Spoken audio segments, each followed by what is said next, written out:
Vous êtes sur la Pan-African Media 1. Merci de nous rester fidèles. Très heureux de vous retrouver pour ce nouveau numéro de votre émission Génération News, l'émission qui donne la parole aux jeunes pour décortiquer ensemble ces thématiques qui participent à leur éclosion intellectuelle, mais qui participent également à l'évolution de notre magnifique continent, l'Afrique.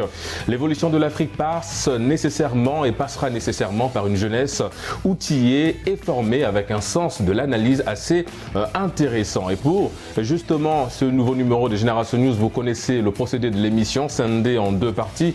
La première partie, avec mes invités, nous allons parler un petit peu de l'investissement sur soi et l'égoïsme. Est-ce que le fait d'investir sur soi est perçu comme une forme d'égoïsme? Eh bien, on aura des éléments de réponse en première partie d'émission.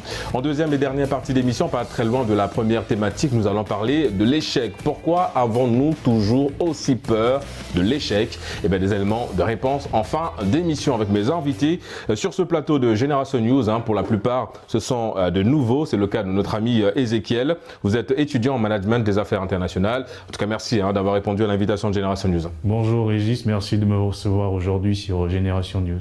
Plaisir partagé également, on l'espère, pour notre ami Ulrich. Vous êtes étudiant ou diplômé en management des organisations. Merci en tout cas d'avoir répondu à l'invitation de Génération News. Merci beaucoup. On continue la phase des présentations avec notre ami Hans, étudiant en droit. Merci d'être des nôtres aujourd'hui sur le plateau de Génération News. Je vous remercie pour votre invitation et j'espère honorer cette dernière. En tout cas, tu l'as déjà honoré en étant sur ce plateau, mon cher Hans. Et on termine avec un habitué. Deuxième participation à cette émission de Génération News d'Orient. Toujours un plaisir de te recevoir, évidemment, sur ce plateau de Génération News. Merci d'être de nôtre aujourd'hui. Merci Régis pour la confiance renouvelée. Les amis, nous allons entrer dans le vif du sujet. Je le disais dans mon introduction, la première partie, nous allons parler de l'égoïsme et l'investissement sur soi.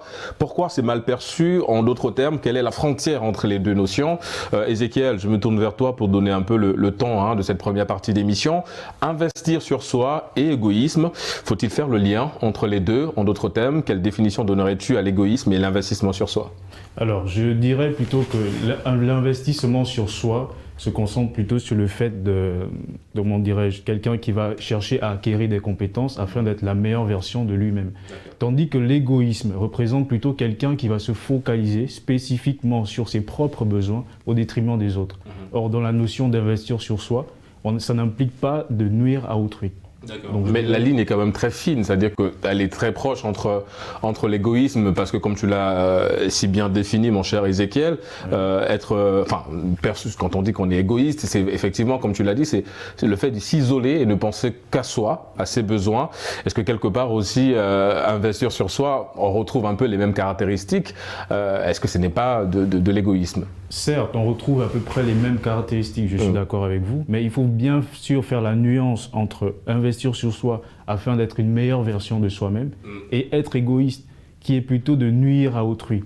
C'est-à-dire que quelqu'un qui pense qu'à ses propres besoins oublie complètement les autres. Or, celui qui investit sur lui-même, c'est dans le but d'être une meilleure personne pour son entourage. D'accord. C'est différent. Effectivement, on va essayer d'insister sur cette nuance durant toute cette émission. Je pense que c'est important pour les téléspectateurs d'avoir cette nuance-là, même si, là, comme je l'ai souligné, la ligne elle est très fine entre ces deux notions. Hans, c'est vrai que quand on parle de l'égoïsme aujourd'hui, investir sur soi, est-ce que c'est des notions qui te parlent? Est-ce que c'est des notions avec lesquelles tu es plutôt à l'aise, en l'occurrence, le fait d'investir sur soi? Bien sûr. Pourquoi? Parce que tout simplement, nous sommes dans une société où on essaie de faire la promotion de certaines valeurs, telles que le partage, l'amour, le vivre ensemble. Ouais. Et pour ma part, je me dis que pour que je puisse apporter à mon frère de l'aide, il faudrait que moi-même je sois dans la capacité de l'apporter cette aide. On ne donne que ce qu'on a. Exactement, on donne que ce qu'on a. Et pour en avoir, il faut travailler sur soi. Investir sur soi, c'est mettre son temps, son énergie et ses moyens. C'est comme si j'investissais dans un projet. C'est ça. Et si le projet, c'est moi, devenir, comme l'a dit Ezekiel, je dois mettre les moyens sur moi pour devenir une meilleure version de moi-même. Et une meilleure version de moi-même, ce n'est pas celle qui va nuire à autrui ou qui va écarter l'autre de mon chemin. Ouais, non. Tu fais référence à l'égoïsme. À l'égoïsme. Est-ce qu'on te l'a déjà reproché, Hans, d'être égoïste? Bien sûr. D'accord. Et comment tu gères ça? Déjà, je me dis que la notion d'égoïsme, c'est une notion très subjective. Effectivement. C'est par rapport à la personne qui est devant moi, l'acte que je vais poser, c'est à lui de juger si mon acte il est égoïste ou pas. Parce que, comme vous l'avez bien dit, entre l'investissement sur soi et l'égoïsme, la frontière elle est très fine. Ouais. Et pour être un peu plus clair, je vais plus me concentrer sur la finalité. L'investissement sur soi, on a dit, c'est pour être meilleur qu'hier. Ouais. Et ça devrait être... Il y a l'effet du plus ajouté. Du plus ajouté. Et lorsque on veut être meilleur, c'est parce que on veut être en cohésion, en harmonie avec notre entourage, notre environnement. Et surtout avec soi-même aussi. Et surtout avec soi-même. Ouais. Contrairement à l'égoïsme, qui n'est pas forcément dans l'objectif d'investir sur soi afin être en harmonie avec les autres, vu qu'on est centré que sur soi-même. Ouais. On ne pense qu'à nous-mêmes et on voit rarement les autres. On voit rarement les autres. C'est vrai que ça, c'est une notion, avant de donner la parole à Ulrich, Dorian, on voit rarement les autres pour aller dans le même sens que notre ami Hans. Est-ce qu'aujourd'hui, le fait que nous vivons dans un village planétaire, quand on parle du monde aujourd'hui, est-ce que le fait que dans la société, les gens deviennent un peu de plus en plus individualistes, est-ce que ça renforce la notion d'égoïsme aussi quelque part? Ou bien c'est simplement le fait que certaines personnes ont décidé de penser à eux et pas aux autres? Ok, merci. Vous avez dit tout à l'heure qu'entre l'égoïsme et investir sur soi, la frontière est fine. Dans ce sens, il faut savoir trouver l'équilibre entre les deux notions. J'ai bien aimé ce que mes deux frères ici sur le plateau ont dit, que l'égoïsme, ici, ça renvoie plus au fait de nuire. Alors qu'investir sur soi, c'est beaucoup plus pour s'améliorer soi-même et apporter une plus-value aux autres. D'accord. Donc, c'était quoi la question? Oui, aujourd'hui, le monde est devenu de plus en plus individualiste. C'est-à-dire qu'on pense, les gens aujourd'hui sont difficilement dans l'aide. On ne pense qu'à nous d'abord. Est-ce que ça aussi, ça ne vient pas renforcer cette notion d'égoïsme-là? Ou bien il faut percevoir ça comme de l'investissement sur soi? Ok. Bon, l'égoïsme, d'abord aussi, il faut aussi qu'on relativise aussi. D'accord. Parce que d'aucuns peuvent devenir égoïstes pour avoir, par exemple, subi trop de... Ça peut être une protection, être égoïste? Une protection, parce qu'on a tendance souvent soit à nous marcher dessus, soit à nous soutirer, soit à nous exploiter. D'où certaines personnes peuvent aussi devenir égoïstes. D'accord, on peut penser, se renfermer, se mettre dans une zone de confort. Ulrich, pourquoi c'est mal perçu aujourd'hui dans la société, cette notion d'investir sur soi? Il l'a encore souligné, Ézéchiel, Hans et Dorian l'ont souligné. On a l'impression que dès qu'on décide d'investir sur soi, parce que l'investissement sur soi, c'est assez large, on peut investir sur soi en décidant de voyager, en décidant de s'offrir des voyages, de nouveaux vêtements, pour Ulrich, une nouvelle paire de lunettes. Pourquoi aujourd'hui c'est mal perçu? Pourquoi on a un regard assez péjoratif sur le fait d'investir sur soi-même? En fait, c'est parce que investir sur soi, les gens ne comprennent pas ne comprennent pas le fait que ce soit quelque chose de nécessaire. Oui, c'est un processus nécessaire. Ouais. Investir sur soi, c'est une nécessité. Je vais prendre un exemple. Un enseignant, par exemple, un enseignant du lycée qui ne prend pas le temps d'investir sur soi, qui ne prend plus le temps de se former, d'apprendre, il aura cette difficulté-là d'inculquer des valeurs à ses élèves. Je suis d'accord. Tandis que si il prend le temps de prendre soin de lui, d'investir sur lui, il verra que par la suite, ses élèves vont en profiter. Donc je dirais ici qu'il faut d'abord comprendre que le fait d'investir sur soi est une nécessité avant de dire que c'est de l'égoïsme. Ouais. Et justement, cette nécessité, est-ce que tu as eu à la mettre en valeur récemment? Est-ce que tu as investi sur toi récemment sur quelque chose? Parce que comme on l'a dit, investir, c'est plus large. En fait, investir, on peut se dire, c'est se faire plaisir, mais dans le bon sens du terme. Est-ce que toi, tu t'es fait plaisir récemment? Bon, exactement. Récemment, j'ai eu à m'acheter une paire de babouches et c'était quelque chose de très bien. J'ai investi sur moi. D'accord. Ça t'a pas coûté cher, la paire de babouches? Non, à peine 3000 francs, ça va. Bon, d'accord. Est-ce que du coup, toi, tu comprends, je veux dire, quel est le regard que tu as généralement sur des personnes qui ne perçoivent pas cette notion d'investir sur soi? Est-ce qu'il faut toujours verbaliser dans le sens d'expliquer l'importance, la nécessité dont tu as souligné, ou bien on se dit, bon, ce n'est pas nécessaire, ils vont comprendre plus tard? Moi, je pense qu'il faudrait bien faire inculquer ça aux gens. D'accord. Parce qu'ils se diront que, voilà, lui, il est égoïste, il investit que sur lui, il fait des choses que pour lui, tandis que ce n'est pas le cas. Il faut bien faire comprendre qu'investir sur soi, c'est par la suite pour pouvoir aider les autres. Mais c'est même bénéfique pour l'entourage. Tu vois, si tu te cultives, par exemple, Hans nous disait en off qu'il a acheté un livre récemment. Bah, ce livre, peut-être que dans 10 jours, il viendra nous faire un résumé et on va enrichir évidemment notre conscience collective. Ézéchiel, quelle pourrait être la place de l'égoïsme aujourd'hui dans le milieu professionnel? Est-ce que ça a sa place ou bien ça pourrait être dangereux? Alors, ça dépend toutefois de la personne et la manière dont elle perçoit les choses. Quelqu'un qui est dans un milieu professionnel où, pour progresser, il a besoin d'être égoïste, je pense que parfois c'est nécessaire.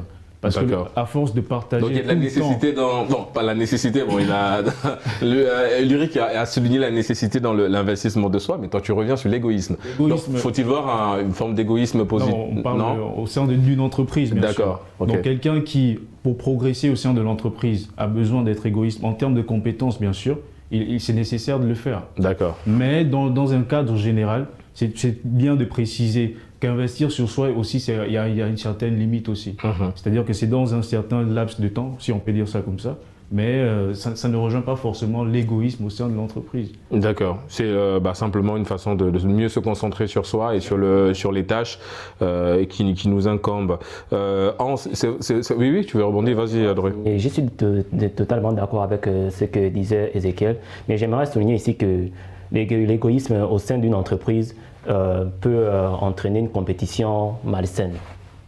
Donc il faut vraiment trouver l'équilibre entre investir sur soi et l'égoïsme. Ouais, c'est vrai, parce qu'en entreprise, on est censé être en collaboration, on pourra faire synergie, et si tu t'enfermes pour évoluer derrière, ça peut être mal perçu. Et justement, par rapport à ça, je reste avec toi, Dorian, est-ce qu'il faut voir aussi la promotion comme une forme d'égoïsme de la part du récipiendaire, celui qui reçoit ce diplôme du meilleur employé, ou encore de cette promotion-là? Est-ce qu'il y a de l'égoïsme dans l'effort derrière? Non, je dirais non. Pourquoi? Parce que la promotion n'est que la récompense de ce que nous donnons, de l'énergie que nous dépensons pour ce que nous faisons. Mais pourquoi on ne donne pas aux autres alors? Tout le monde dépense de l'énergie, pas au même niveau. Pas au même niveau. On ne fournit pas le même travail. D'accord. Voilà, c'est à travers le travail que tu as eu à faire que tu pourras être promu. Voilà. Si tu reçois la promotion, c'est parce que le travail était plus qu'impeccable, plus que ce que les autres ont fait. C'est pour cette raison-là que tu reçois la promotion. Du coup, il y a une dose légère d'égoïsme dans ça quand même.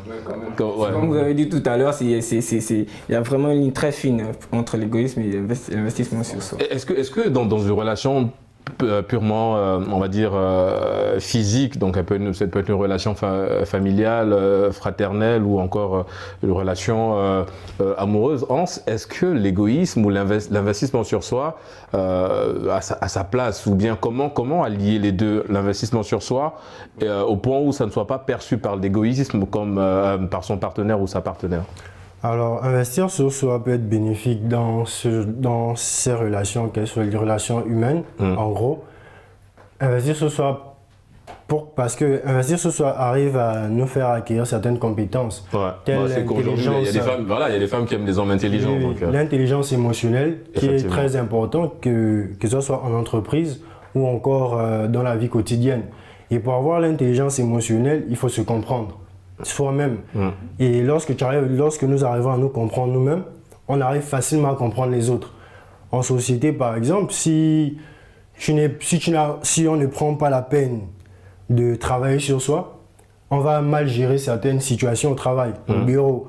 Mon frère a eu une promotion, mais moi, comme je n'ai pas cette intelligence émotionnelle, je n'arrive pas à prendre de recul. C'est vrai. Je vais me dire que non, on essaie de valoriser plus l'autre par rapport à moi. Or, l'autre, il a fourni plus d'efforts, il a travaillé plus. Et c'est censé même être, je sais pas, une forme alerte, c'est de se dire, en fait, si Ézéchiel a eu une promotion, je dois aussi redoubler d'efforts dans ce sens-là, histoire de... Exactement. Et investir sur soi, c'est, comme on a dit, c'est mettre les moyens. Aujourd'hui, Ézéchiel a été premier. Demain, je dois me dire que moi aussi je dois être premier. C'est en travaillant. Et Et là, j'ai utilisé l'autre comme étant un miroir pour me permettre d'avancer. Exactement. Ça crée une limite avec l'égoïsme. Parce que l'égoïsme, même, je pense que c'est pas seulement le fait de refuser de partager, c'est aussi refuser d'accepter ce que les autres te ça donnent. crée d'autres sentiments beaucoup plus sombres derrière, Exactement, comme la jalousie, l'aigreur exactement. Et tout ça. On parle de sentiments sombres, mon cher Ulrich. Est-ce qu'il y a d'autres sentiments plutôt positifs, j'ai envie de dire, dans l'investissement en soi? Ça crée quoi? Une forme de confiance? On est plus confiant quand on investit sur soi? On est plus posé, plus responsable? Bon, oui, je dirais qu'on est plus responsable, plus posé, voilà, quand on investit sur soi. Pour revenir sur ce que vous avez dit concernant la relation, investir sur soi peut être aussi peut-être mal perçu par ton partenaire. Et justement, comment faire en sorte que ça ne le soit pas? Ouais, bon, là, il va falloir investir sur nous tous. Parce que si j'investis sur moi, par exemple, moi je suis en relation avec ma petite amie, elle s'appelle Elysia, ça fait déjà plus de 7 ans. Elle s'appelle comment? Elysia. Elysia, oui. D'accord. Ça fait plus de 7 ans qu'on est ensemble. Oui, un gros bisou. D'accord. Ça fait plus de 7 ans qu'on est ensemble. Et si moi, dans toutes ces 7 années, je n'ai eu qu'à investir sur moi, je n'ai pas pensé à elle. C'est de l'égoïsme. C'est de l'égoïsme.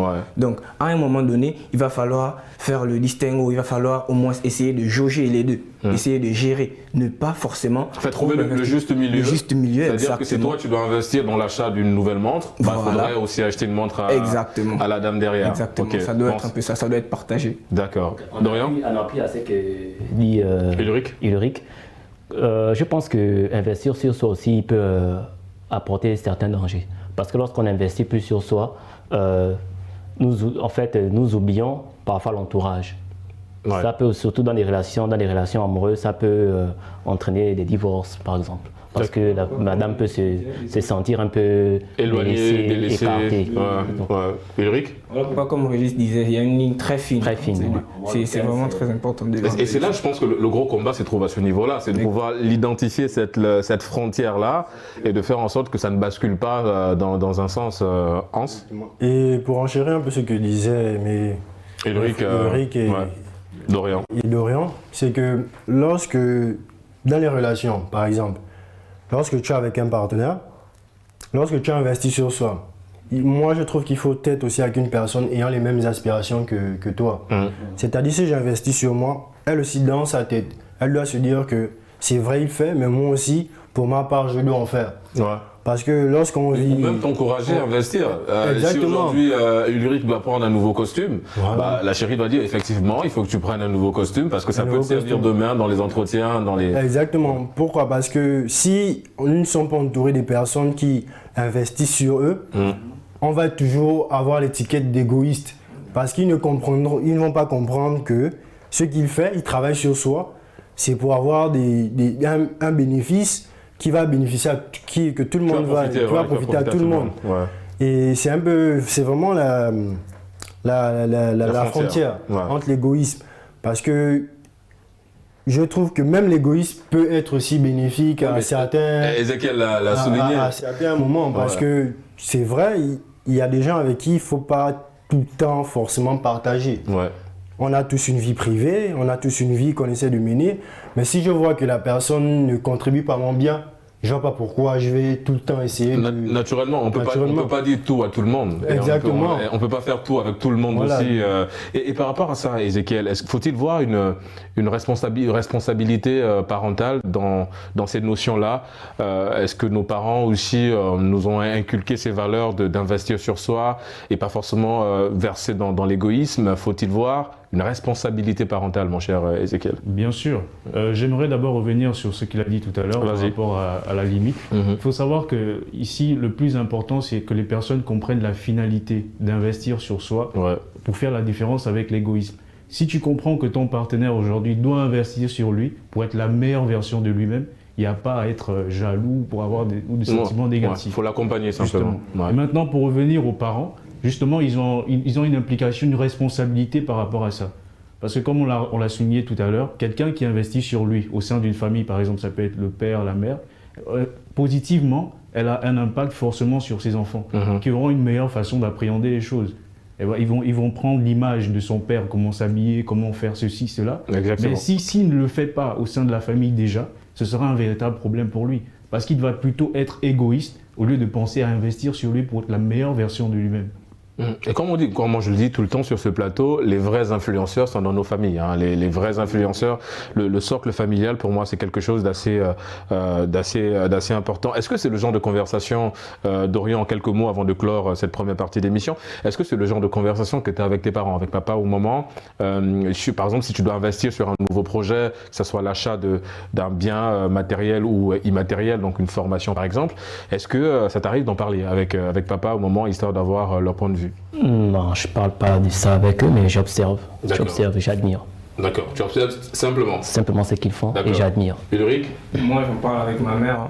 Si je dois investir sur quelque chose, je prends d'abord l'avis et dès qu'elle me dit que c'est bon, voilà, je peux par la suite me lancer. D'accord. Elle s'appelle comment, maman?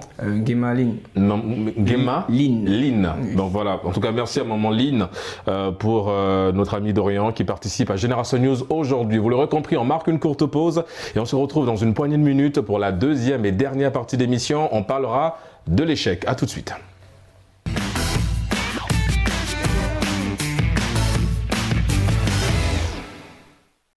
De retour sur le plateau de Génération News pour la deuxième et dernière partie d'émission. Juste avant la pause, je vous l'annonçais, nous allons pour cette dernière partie d'émission faire un focus sur l'échec. En d'autres termes, la peur de l'échec. Pourquoi avons nous toujours peur de l'échec? En tout cas, c'est la thématique sur laquelle nous allons nous accrocher.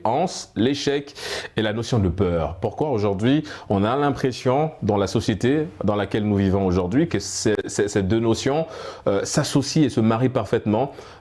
Pourquoi on a si peur de l'échec?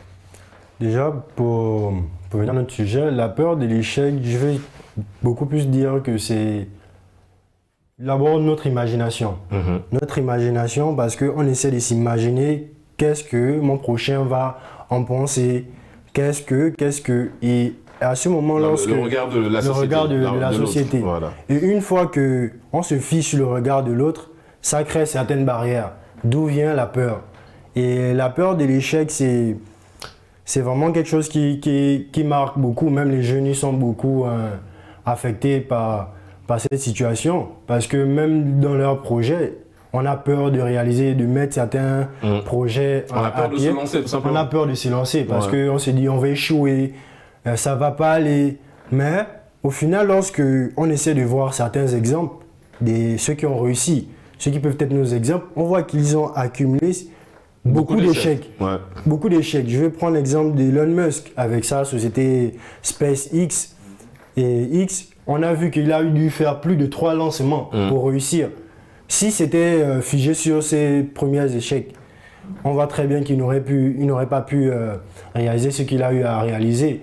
Et la peur de l'échec, c'est aussi dû à un manque de confiance en soi.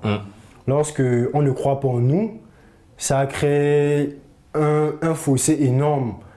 Et on ne doit pas se dire que les gens doivent croire en notre projet. Ouais. Nous-mêmes, on devrait d'abord croire en nos projets. En fait, le premier investisseur, c'est nous-mêmes d'abord. C'est d'abord nous-mêmes. Peu importe le projet dans lequel on veut mettre en place, comme tu l'as dit, il y a d'abord la confiance en soi. Et Ézéchiel, justement, par rapport à ça, ça nous a bien, en tout cas, détaillé, bien défini et bien cerné les angles. On va rester sur son argumentaire. Faut-il percevoir ou voir aujourd'hui l'échec comme un enseignant, ou en d'autres termes, comme le meilleur enseignant? Bien entendu. Dans un cadre où pour progresser réellement, il faut parfois avoir des échecs. Sauf que certaines personnes se focalisent plutôt, comme il a dit, sur ce que vont penser les autres. Enfin, sur la peur beaucoup Exactement, plus. Ouais. Sur ce qui pourrait arriver de mal plutôt que de se concentrer sur le processus. Peu importe le résultat. Et en cas d'échec, prendre plutôt cela comme une leçon à appliquer plus tard.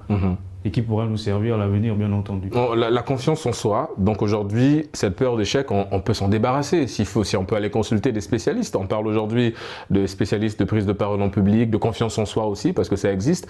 Ces spécialistes-là aujourd'hui peuvent nous aider à mieux appréhender un nouveau projet, histoire de mettre l'échec de côté, ou bien il faut, peu importe le projet dans lequel on va se lancer, il faut toujours aller avec cette notion d'échec, quelque part, dans un coin de notre tête. Alors, je ne dirais pas qu'il faut toujours aller avec cette notion dans la tête, c'est-à-dire cette notion d'échec, mais plutôt s'il y a des personnes qui peuvent nous aider, justement, il y a des spécialistes aujourd'hui, Dieu merci, à éviter d'avoir peur de l'échec, pourquoi ne pas aller vers ces personnes-là? tout simplement. Et se dire que peu importe le résultat d'abord, ce sur quoi je dois me concentrer, c'est d'abord le processus. Peu importe le résultat. Et en cas d'échec, je prendrais plutôt cela comme une leçon pour l'avenir, tout simplement. Comme on dit, quand on échoue, on tombe, on se relève, on recommence derrière. On peut aussi le constater, il y a des personnes, ils sont tellement stigmatisés par la peur de l'échec, c'est-à-dire qu'ils n'essayent même plus de prendre de risques. Sauf que celui qui combat peut perdre, mais celui qui ne combat pas a déjà perdu. Exactement. Pour revenir sur ce qu'il dit, les personnes qui ont peur de l'échec, voilà, je vais prendre par exemple les personnes perfectionnistes. Voilà, la personne qui aime trop la perfection. Voilà, à chaque fois, il aura envie d'essayer, de peur de perdre. Tandis que lui, il est habitué à gagner, à gagner, à gagner. Alors pour cette personne-là, ça va vraiment être compliqué de pouvoir se lancer dans quelque chose qu'elle sentira qu'elle ne pourra pas réussir. Parce qu'elle veut toujours... L'homme de vouloir t'interrompre, Ulrich, ce que tu dis c'est intéressant, mais c'est pour aller dans le même sens. Hein. Est-ce que, parce que Ezekiel a souligné une notion très importante qui pour moi est peut-être l'élément déclencheur de beaucoup de choses, quand on parle de l'échec et notamment de la peur, c'est la notion de risque.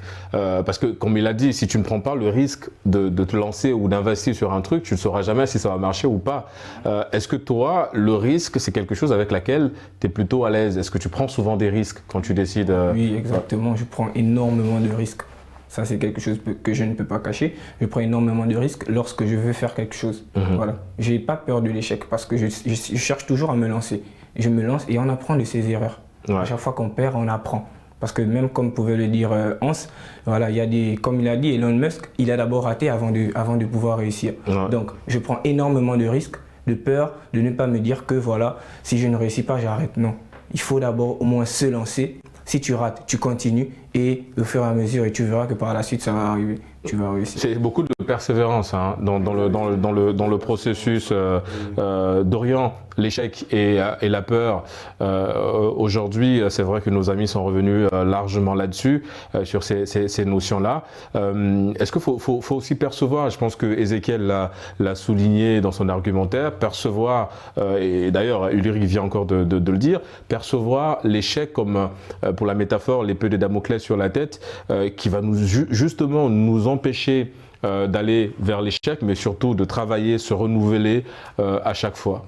Bon, pour aller dans le même sens que votre question, je dirais que la peur de l'échec aussi a tout son sens. Dans la mesure où cette peur de l'échec me permet de doubler mes capacités à réussir. Je dirais que ceux qui ont peur de l'échec, ou du moins... Ceux qui ont peur de l'échec. Ceux qui ont peur de l'échec, le plus souvent c'est par anticipation. C'est-à-dire que lorsqu'on a un projet, on anticipe déjà que ce projet ne réussira pas. Ah ok, d'accord. Oui, avant de se lancer, on se dit bon, c'est mort, déjà, on n'est pas très sûr de... D'où j'ai aimé l'intervention de Hans, qui a parlé de la confiance en soi. Qu'il faut d'abord avoir confiance en soi afin de pouvoir... voilà. Est-ce que l'entourage peut avoir un impact aussi positif, bien sûr, c'est-à-dire le fait de s'entourer des amis, de la famille qui vont te pousser un peu à aller dans le projet, ça a un impact aussi? Très. Est-ce que toi tu consultes généralement, Dorian? Toi apparemment tu consultes personne, mais est-ce que tu consultes papa au moment quand tu veux te lancer dans quelque chose? Parce que je pense qu'on l'a tous dit, hein, le développement, la confiance en soi, il faut avoir des éléments déclencheurs de ça. Et je pense que peut-être que l'entourage peut être un élément déclencheur de cette confiance en soi-là. Si tu reçois des paroles bon, pour le cas de Ulrich, c'est sa petite amie en général qui motive, je suppose, mon cher. Voilà. Donc elle a un rôle à jouer, ça peut être papa, ça peut être maman, ça peut être des amis très proches. Donc il y a forcément ce côté un peu, voilà, qui vont venir te galvaniser un peu sur le projet. Est-ce que toi, du coup, mon cher Dorian, tu es du genre à ramasser des avis avant de se lancer? Bon, déjà mon cercle est très restreint. D'accord. Donc, je demande des avis. Bien sûr, je demande des avis. Et voilà, je prends acte de ce que d'autres me disent. D'accord. Ezekiel, c'est vrai que l'échec ou la peur de l'échec également, c'est quelque chose qui nous paralyse. Et on a aujourd'hui, par exemple, dans ce monde, on a d'excellents philosophes, journalistes ou encore docteurs, mais qui sont à la maison parce qu'ils ont eu peur d'aller au bout de ce rêve-là. Est-ce que justement, s'il faut en prime time, c'est-à-dire s'il fallait voir premièrement l'idée recherchée derrière, est-ce qu'il faut se fier à nos rêves? Est-ce qu'il faut quelque part être un peu têtu dans le bon sens, en se disant, écoute, quoi qu'il arrive, je dois me casser la tête, j'avance dans ce sens-là. Et ça rejoint un peu la première thématique, l'égoïsme. Est-ce qu'il faut être égoïste aussi quand on décide de se lancer dans un projet pour écarter justement l'échec? Non, moi je dirais plutôt qu'il faut surtout se concentrer sur le processus, j'insiste. D'accord. Parce que c'est important, lorsque vous voulez accomplir, vous voulez atteindre un objectif, forcément vous devez anticiper qu'il y aura peut-être de l'échec.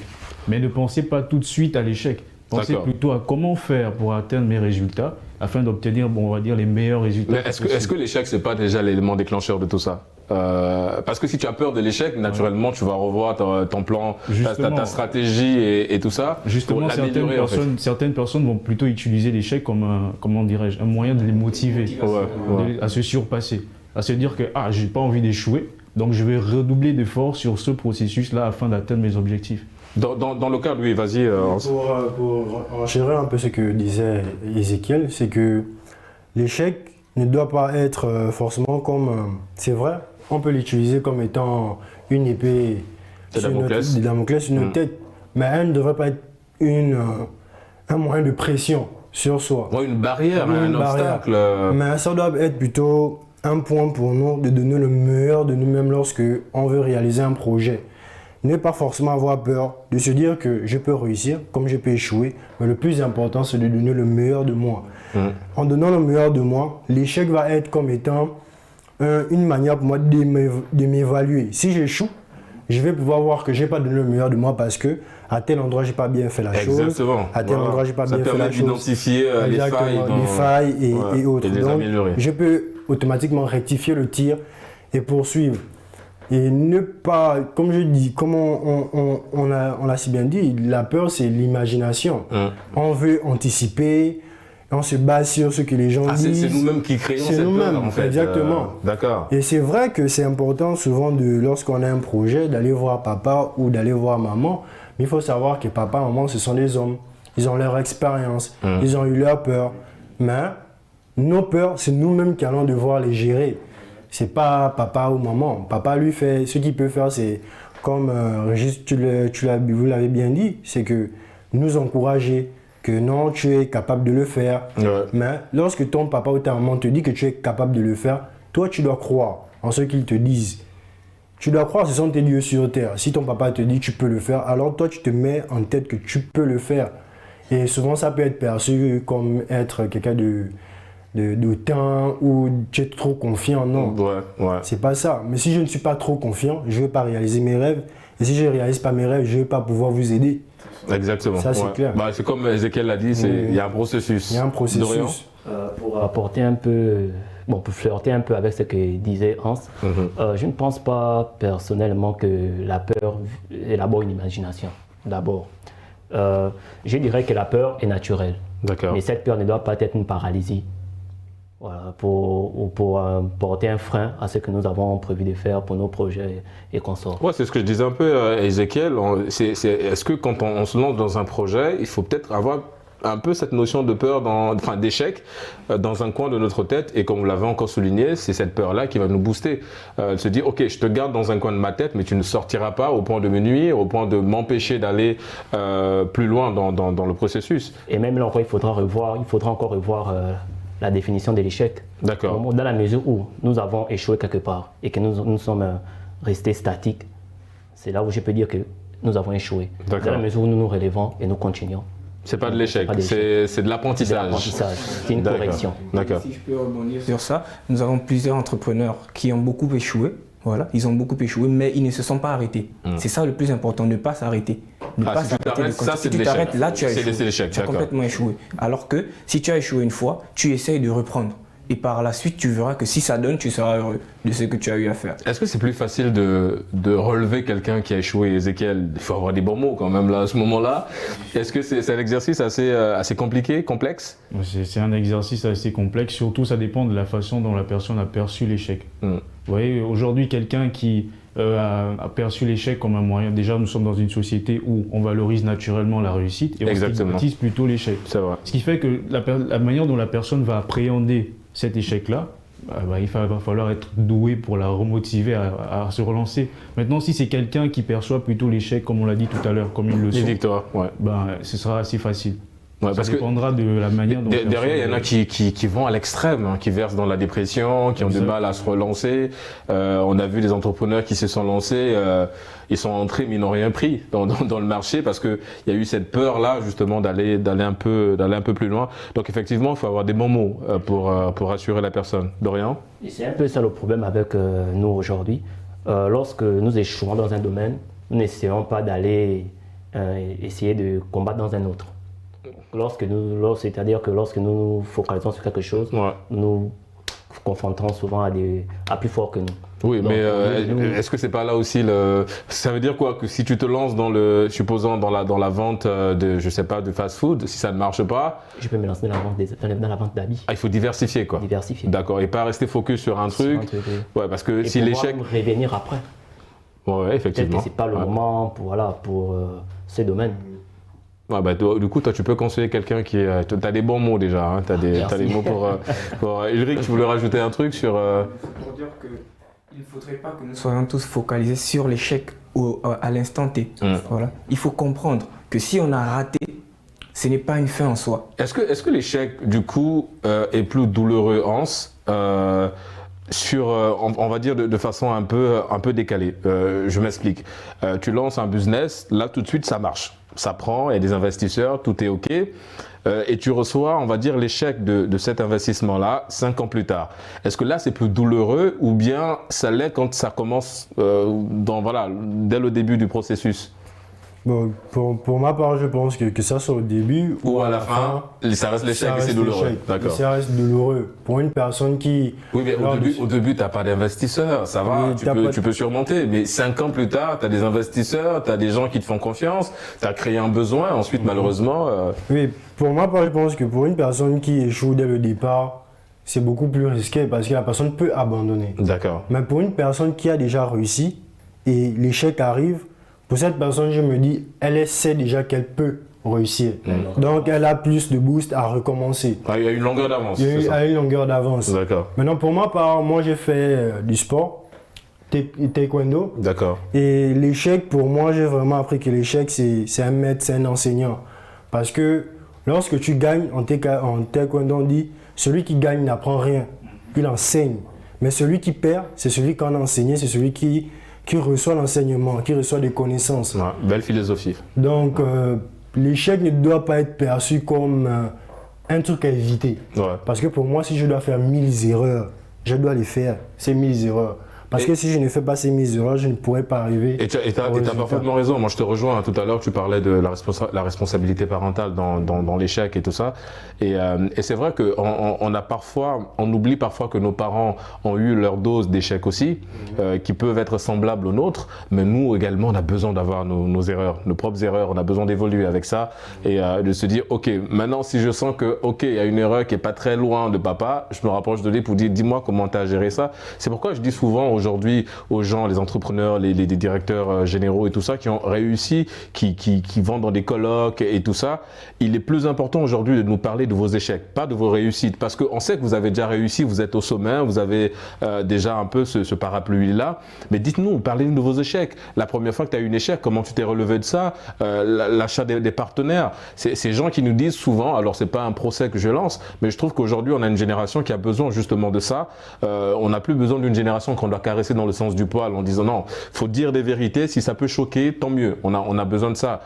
Nos amis qui nous disent parfois oui, mais je suis parti de rien pour être... Non, on part toujours de quelque chose, tu peux pas partir de rien, tu pars de quelque chose, donc il faut nous dire cette chose-là, ça peut être Ulrich qui t'a fait confiance la première fois que tu as lancé un projet, tu pars de cette confiance-là d'Ulrich, tu parles de la confiance d'Ezekiel qui a dit ok, bah écoute, la première photo que j'ai mise sur mon statut WhatsApp et qui a suscité des envies, tu pars de ça aussi quelque part, donc on part forcément de quelque chose et je trouve qu'aujourd'hui il va peut-être falloir revoir la façon, tu parlais de l'enseignement Ulrich et pareil pour notre ami Hans, revoir la manière dont on doit transmettre cette notion de résilience, d'aller au bout de ce qu'on a commencé et de détruire un petit peu cette peur de l'échec dans la conscience collective parce que Hans l'a souligné, c'est nous qui créons cette peur, c'est pas quelqu'un, c'est nous-mêmes et les gens, comme disait Youssoufa que vous écoutez tout le temps, les gens qui n'arrivent pas à réussir vont te dissuader de le faire également parce que eux, ils ont été habités par la peur. Ulrich, j'ai l'impression que je t'ai interrompu, tu voulais dire un truc? Je disais, on n'a pas, bon, je vais revenir un peu sur ce qu'on se disait, on n'a pas forcément besoin de réussir d'abord et après échouer pour pouvoir apprendre. Non. Si tu as lancé un projet et que tu l'as raté, c'est dès le temps où tu l'as raté là que tu pourras rebondir.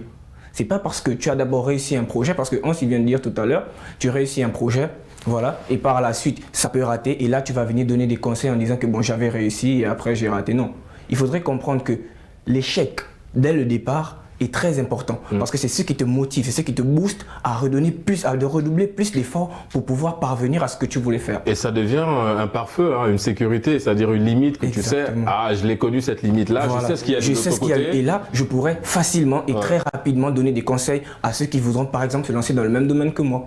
Voilà. Par exemple, si je fais par exemple la vente de fruits, voilà, et dès le départ, j'ai raté comment il fallait commencer. Oui, voilà. En termes de saison, les fruits qu'il faut. Voilà, exactement. Voilà. Là, si quelqu'un qui vient avec la même idée que moi, de vouloir faire le même, la même activité que moi, voilà, je pourrais facilement et très rapidement dire à cette personne que j'ai commencé comme ça, j'avais raté parce que je n'avais pas eu le temps de prendre dans la bonne saison, par exemple. Voilà. Et donc, je pourrais facilement dire à cette personne que voilà, tu ne peux pas te lancer maintenant, attends, comme ça, par la suite, tu verras que ça va aller. Donc, il faut d'abord faire comprendre aux gens qu'il ne faut pas avoir peur d'échouer. Il ne faut pas avoir peur d'échouer. En tout cas, c'est une belle chute, les amis. Malheureusement, nous sommes arrivés au terme de cette émission. Dorian, je sais que tu as envie de dire beaucoup de choses sur l'échec. Ça fera l'objet d'une deuxième thématique, d'une deuxième émission, évidemment, les amis. Vous revenez quand vous voulez pour approfondir cette thématique sur l'échec. Ezekiel, ça a été un plaisir, évidemment, de te recevoir sur le plateau de Génération News. Une personne à saluer, vite fait? Plaisir partagé. Je vais vite saluer naturellement tous mes amis de Dakar et ma famille depuis le Gabon. D'accord. Ulrich? Je salue particulièrement mes parents depuis le Gabon et ma petite amie ici à Dakar et ma fille aussi. D'accord, on fait un gros bisou à ta fille. Elle s'appelle comment?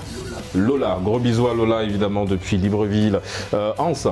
Je tiens à remercier mes parents, mon père, ma mère et mes il faut citer les noms. Papa s'appelle comment? Papa s'appelle Komaore Cédric. Voilà. Ma maman Akogé Andem Sylvana.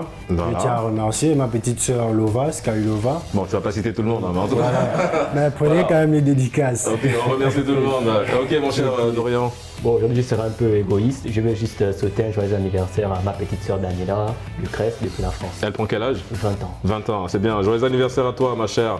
Et vous l'aurez compris, les amis, c'est la fin de cette émission. Merci d'avoir participé à Génération News. On se donne rendez-vous mardi prochain pour d'autres thématiques liées à cette magnifique jeunesse. Et d'ici là, n'oubliez pas, quoi qu'il arrive et quoi qu'il advienne, gardez le sourire en compagnie de nos programmes.